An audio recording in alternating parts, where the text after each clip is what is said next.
पूर्णा शहरात अवकाळी पावसाची अचानक हजेरी. पूर्णा शहरात दुपारनंतर अचानक अवकाळी पावसाने हजेरी लावल्याने शहरातील नागरिकांची एकच धावपळ उडाली. सकाळपासून कडक ऊन आणि वाढलेला उकाडा जाणवत असताना दुपारी अचानक वातावरणात बदल झाला.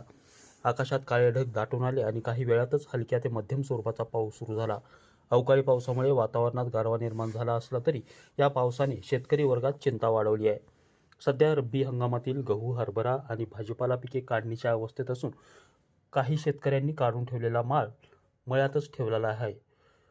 अचानक झालेल्या या पावसामुळे हा माल भिजण्याची शक्यता निर्माण झाली असून त्यामुळे उत्पादनात घट होऊन आर्थिक नुकसान सहन करावे लागू शकते अशी भीती शेतकऱ्याकडून व्यक्त केली जाते. काही भागात वाऱ्याच्या झोतांमध्ये पाऊस कोसळल्याचेही सांगण्यात येत आहे.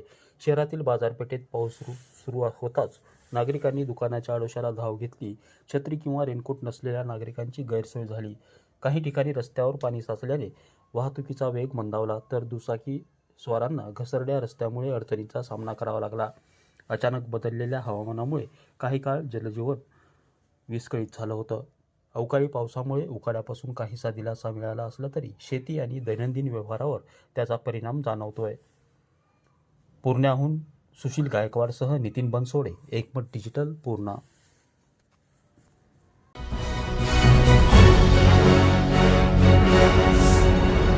Thanks for watching Ekmat Digital.